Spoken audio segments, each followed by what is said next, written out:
आज भारत रत्न राजीव गांधी जी जिनकी गांधी के दिन शहादत हुई थी, उनके पुण्यतिथि के अवसर पर महानगर कांग्रेस कमेटी के तत्वावधान में आज हम सबके नेता रहे इस देश के पूर्व प्रधानमंत्री स्वर्गीय राजीव गांधी जी के पुण्यतिथि पर श्रद्धांजलि अर्पित करने यहाँ उपस्थित हुए।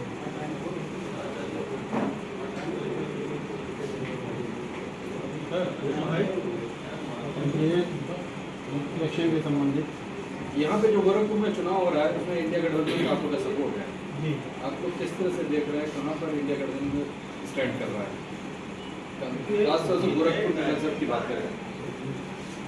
इंडिया गठबंधन के साथ इस देश की जनता खड़ी हो गई और जहाँ तक गोरखपुर का सवाल है, आपसे मैं बताना चाहता हूँ गोरखपुर की जनता ने मन बना लिया है कि इंडिया गठबंधन के साथ जो चाहे वो सपा की प्रत्याशी हो या कांग्रेस की प्रत्याशी हो, बांसगांव और गोरखपुर दोनों जगह भारी बहुमत से इंडिया गठबंधन को जीत मिली।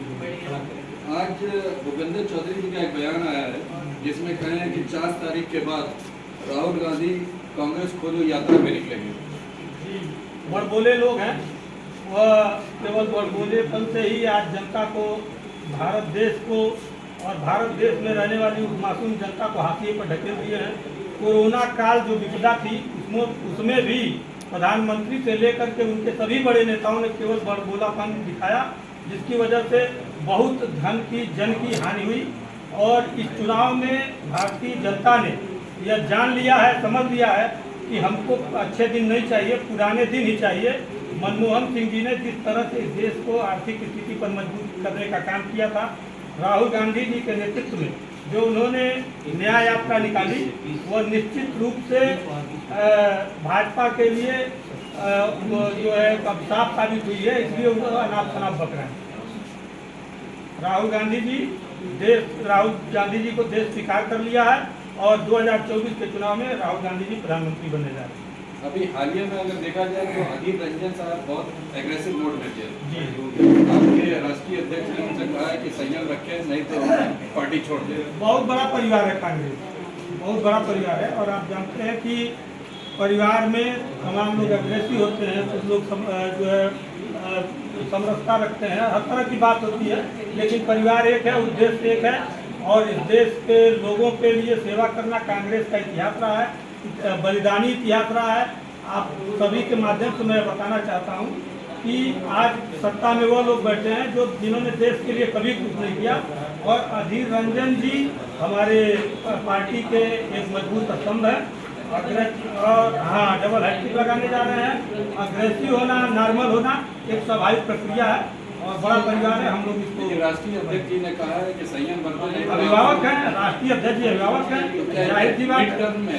इलेक्शन के 4 फेज होने के 5 फेज होने के बाद ये बात आ रही है, तो क्या इस पर इफेक्ट नहीं पड़ेगा? नहीं, देखिए मैंने बोला ना कि ये परिवार है, परिवार में जब मुखिया को लगता है कि कहीं गलत हो रहा है तो समझाते हैं, बुझाते हैं और लोग उनका इज्जत करते हैं। हमारे राष्ट्रीय अध्यक्ष जी जो कहेंगे, जो है अधीर रंजन जी से लेकर एक स्थानीय कार्यकर्ता तक, हम सभी लोग राष्ट्रीय अध्यक्ष जी के नेतृत्व में और जो है काम कर रहे हैं और उनके निर्देश पर हम लोग चलने वाले हैं। तो क्या ये मान लिया अधीर रंजन जी पार्टी छोड़ेंगे? नहीं, ये कैसे मान लेंगे भाई? राष्ट्रीय अध्यक्ष जी कोई सलाह दिए हैं तो उस सलाह को स्वीकार करेंगे, पार्टी छोड़ने की बात ही नहीं है।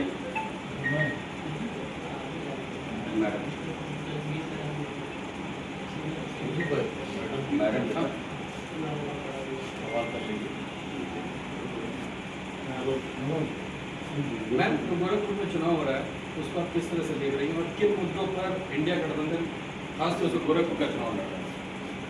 इंडिया गठबंधन गोरखपुर का चुनाव बहुत मजबूती से लड़ रहा है और हमारी जो सपा की प्रत्याशी हैं काजल निषाद जी, वो अनुभवी हैं और चुनाव पहले भी लड़ चुकी हैं।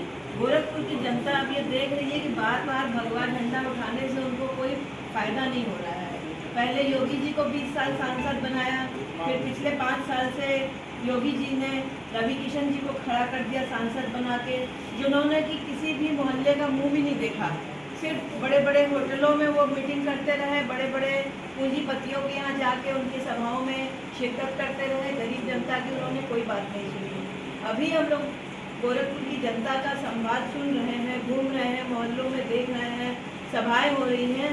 एक बहुत तगड़ा अंडर करंट है, जनता ऊब चुकी है। जनता जो है वो आप लोगों के सामने, मीडिया के सामने भय के नाते अपना मुंह नहीं खोल रही है, लेकिन हमें पूरी उम्मीद नहीं, विश्वास है कि काजल निषाद बहुत अच्छे वोट से यहाँ पे विजय प्राप्त करेंगी।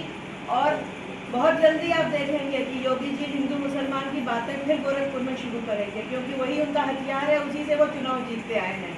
लेकिन अब की जनता ये समझ गई है, हिंदू मुसलमान नहीं चल रहा है, गरीबी से, बेरोजगारी से सब आजिज आ गए हैं। महिलाओं के खाते में जो ठकाठक 8,500 रुपया पर प्रति माह आने की बात जो कांग्रेस ने गारंटी दी है, उस गारंटी को हम लोग घर घर पहुंचा रहे हैं, उसकी बातें कर रहे हैं, युवाओं को रोजगार की बात कर रहे हैं, 30 लाख भर्ती की बातें। सारे लोगों को ये बताया जा रहा है कि जैसे ही 4 जून को अगर इतिहास रच गया और इंडिया गठबंधन की सरकार आ गई, जैसे कि आती हुई प्रतीत हो रही है, तो 30 लाख भर्ती उन्होंने 15 अगस्त को ये वादा किया है राहुल जी ने कि 15 अगस्त तक ये 30 लाख भर्ती केंद्र सरकार निकालेगी। और प्रदेश सरकार में भी तमाम भर्तियां खाली पड़ी हैं। आप सब लोग घूम रहे हैं, आप लोग पत्रकार हैं, आप जानते हैं मुद्दों के विषय पे ये चुनाव चल रहा है। और मुद्दे ऐसे गंभीर मुद्दे हैं जो कि अगर इस समय हम लोग इस मुद्दे पे नहीं लड़ेंगे, इन मुद्दों पे बात नहीं करेंगे, तो आने वाले समय में शायद हमारे बच्चे वोट देने लायक भी नहीं रहेंगे। क्योंकि बातें हो रही हैं संविधान बदलने की, बातें हो रही हैं हमारे अधिकारों को छीनने की, हमारी गिनतियां न कराने की, हमारे पिछड़े और दलित और आदिवासी लोगों को मुख्य धारा में न ला।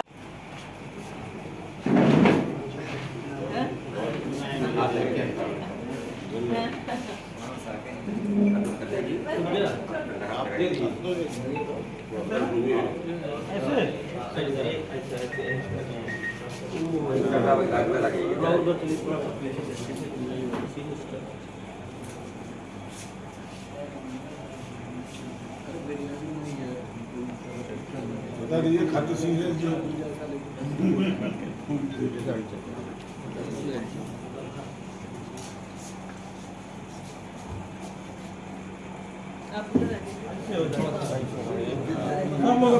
पीछे आइए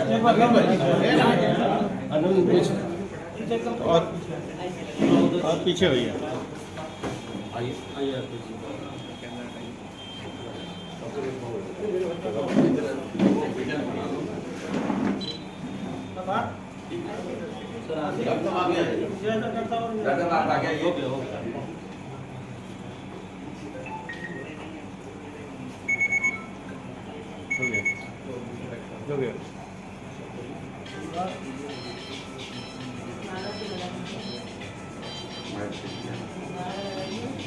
राजीव गांधी अमर रहे, अमर रहे, अमर रहे। राजीव गांधी अमर रहे, अमर रहे, अमर रहे। राजीव गांधी अमर रहे, अमर रहे, अमर रहे। जब तक सूरज चांद रहेगा, राजीव जी का नाम रहेगा। जब तक सूरज चांद रहेगा, राजीव जी का नाम